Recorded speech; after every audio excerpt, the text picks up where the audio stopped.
everyone, my name is Steph, this is the Novelty Corner and welcome back to my channel. Today I have a books beside my bed video for you where I wrap up the last 7 days worth of reading. This is my reading week from the 11th until the 17th of February and I read a lot of things this week. Kicking off with 6 novellas, which I actually have a separate video for. I'll leave that linked up above for you to check out. I'm not going to talk about them in here because I have an entire reading vlog dedicated to talking about just those novellas. On top of that, I read an additional novella, a short story collection, and also 7 novels. There are a lot of rereads in here, so I'm not going to rehash them because otherwise this video would be really, really long, but I will just let you know what it was that I read. So I did reread Sweep in Peace by Ilona, which is the second book in the Innkeeper Chronicles. The live chat for the read along for that book is coming up next weekend and I listened to it again via the graphic audio. So I will leave a link to my last review of the book, but I did want to listen to the audio as well. So that's how I'm doing this. I'm reading the book and then I'm listening to the graphic audio all before the live show. It's a truly fantastic series. I can't recommend the graphic audios enough. There is a full cast narration, there's sound effects and music, and it is just a really good time. I actually listened to it while I was finishing off one of the diamond paintings that has been on the go since last year. So I will pop in a photo of the finished diamond painting for you so you can check it out. But that has been my go-to now, is audiobooks and diamond painting, and I'm finding that very relaxing. I'm trying to think about the best way to talk about the next lot of books because there's a stack of rereads, but I think I'm just going to go with one that wasn't a reread first. I read Secret Service by Bauer. This is an romantic suspense book. It is a standalone. It is the relationship between the new president of the United States and the head of his Secret Service detail, and it was great. I absolutely enjoyed the heck out of this book. It is told in a dual timeline of past and present, and it is dual POV. So we get both of their perspectives as they realize that they have feelings for one another, and then as they try to deny those feelings for one another, and then when something happens and those feelings cause conflict of interest in how everything plays out. It was honestly just a really fun ride from start to finish. I loved the characters. There is a third character in here who has a crush on one of the 2 main characters, and even though we know about it and it is eventually, you know, spoken about in the book, it never felt like it was trying to force a love triangle. It was literally someone who had this huge crush on someone, and I really hope that he gets a book at some point because he was just a cinnamon roll character.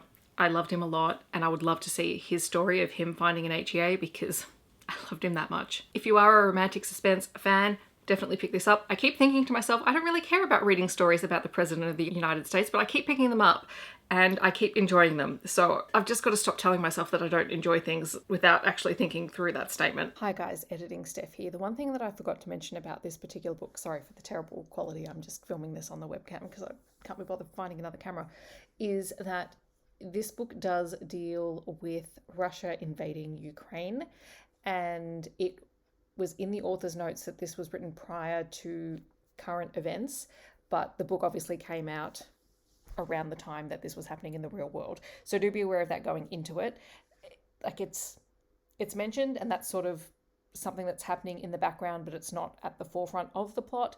But if that's something that's going to be triggering for you, just be aware of that. And then I reread the rest of the Necessary Evils series because I realized that the next book was coming out this week because it actually did release. I'm so happy that it did. Last week when I started my reread, I was so worried that Maniac wasn't going to come out this week, but it did. And then I felt like I had to reread the series, and then I was halfway through the series and I got a copy of the book, and internal conflict. In the end, I just decided to keep going with my reread, to read everything and then just finish off the week with Maniac. And so that's what I did. I won't talk so much about my rereads. I read book 3, Moonstruck, which is Atticus and Jericho's story. The one thing I will say about this book is the first time that I read it, I didn't love it as much as I loved some of the other books. But every time I reread it, and this is the 3rd time I've read it, I love this book even more, and I love these 2 characters even more because there is something that sets these 2 apart from the rest of the couples in the series. And I just deeply appreciate that. This is why I like rereading, because sometimes you just need to read it again to actually appreciate what's going on. Book 4 is Headcase. This is the first of the twins books. So Headcase and Madman feature the twin brothers of the Mulvaney family. This is Asa and Zane's story. Again, this is another one that I enjoyed a lot more on reread. I find these 2 books very, very fascinating in terms of Asa and Avi's characters, because I think when I was reading reviews of both these books, people found it frustrating that we didn't get to see the twins together a lot in their books. I am of the opinion that that was actually a really smart choice because they're described as mirror twins, so the mirror images, total opposites of each other in terms of personality. I don't think we would have gotten the best out of that dynamic if they hadn't been separated, because in these two books they're sent on separate assignments and they're both very resentful of that, and they have to learn how to deal with being apart from each other for a significant period of time, and that's what made their story so interesting to me. So I'm probably the outlier there, but that's what I felt about them. Madman is Avi and Felix's story, and they are probably collectively, aside from Thomas and Aidan, my favourite couple in the series. Just their dynamic and their banter is amazing. And I love Avi because he's described as a murderous golden retriever. That's exactly what he is, and I love him for it. Lunatic is book 6. This was Archer and Mac's story. This one ties in with the Elite Protection series, which is also a really great series and a lot of fun. This was only my second reread for it because I read it, got an early copy of it, and then I didn't get a chance to reread it in physical copy last year. But I really enjoyed this one because Archer is a character that we had seen one side of from the perspective of everyone else. So finally getting his story and understanding that he has been playing a role for most of his life was a really interesting story, and I love his dynamic with Mac. They're both two of the older characters in the series, and the dynamics of their relationship are a lot of fun to read about. So then I went back and I reread, there was a short story anthology that came out when Lunatic was released. It was like a pre-order special. So I went back and reread those, and they're just little short vignettes in the lives of all of the characters from books 1 to 6. So that was really fun just to go back and reread them again in context. And then I read Damaged, which is the novella, which I thought I'd read, but I hadn't. And it takes place, I think, between book 3 and book 4, or between books 3 and 4 and 5. That was really interesting because they're two characters that we haven't met previously, Dimitri and Arlo. Dimitri is another psychopath, and he's the son of another character who's very prominent in this series, but is not a Mulvaney. It is his childhood friends to lovers story with Arlo, who he knew when he was young, and he knew that Arlo was being abused by his parents, and so he set about trying to hurt the parents, and then obviously they were separated for a significant period of time, and they've reconnected at college, and they're working together in the same sort of coffee shop. But Arlo has an ex-boyfriend who is not great, and he ends up dead.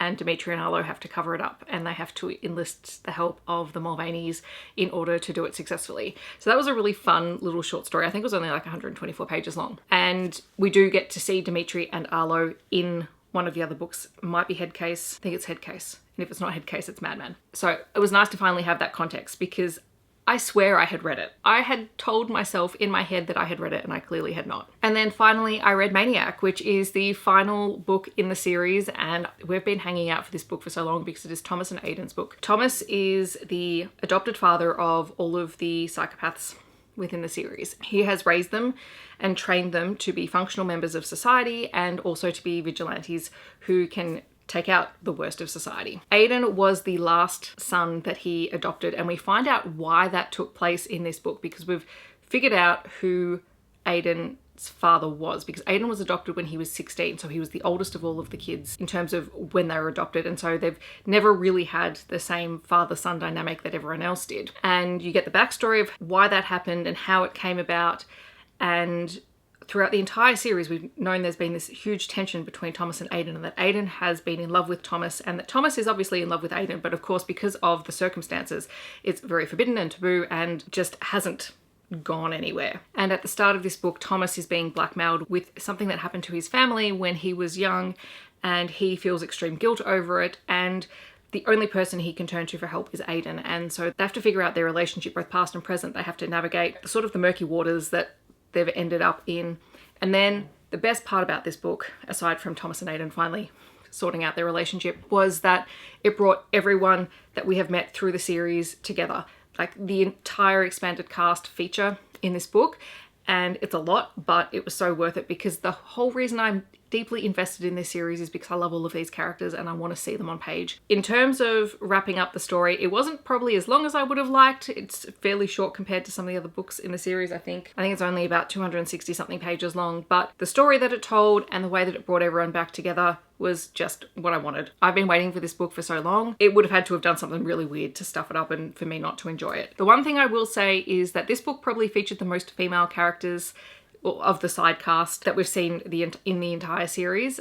I wish that we'd gotten more of that throughout the series, and I'm hoping that Onley James does something with these female characters down the path, because the setup for them is really cool, and I would read books about them. I just want to know more. So that is my only hope. There are a whole bunch of spin-offs planned for the series featuring the kids that Jericho works with, as well as the kids who are part of the Watch program, which if you read the series, you'll know what those all reference. I don't want to give away too many spoilers because spoilers. Rereading them was a great life choice and I have zero regrets about it. The only other thing that I have been reading, and I've been actually reading this for a couple of weeks, it's another thing that I listen to when I want to just sit down and get some stuff done on my diamond painting, is the audiobook for Inner Jam by Kate Canterbary. You guys know that I absolutely adore this book. I read it earlier in the year, and then I heard that the audiobook was also really good, so I actually got a copy of it, and now I'm just working my way through it slowly. It'll probably take me another couple of weeks to finish because I don't do the diamond paintings all that often. It's usually if I finish reading relatively early in the evening and I've got some time, and then I'll just sit down and, you know, do an hour or so of that and just listen to however much I get through of the audiobook. I'm not in a rush to finish it. In fact, I kind of like that I just have so much more of it left to go. But yes, that's been my reading this week. In the comments, I'd love to know what you have been reading over the last 7 days, or if you've read anything that I have talked about, feel free to chat to me about it in the comments. If you want to let me know that you're here but you don't want to leave a comment, feel free to leave any kind of blue emoji down below. Otherwise, I hope that wherever you are in the world, you're staying safe and healthy, and I will see you in my next video. Thanks so much for watching. Bye, everyone.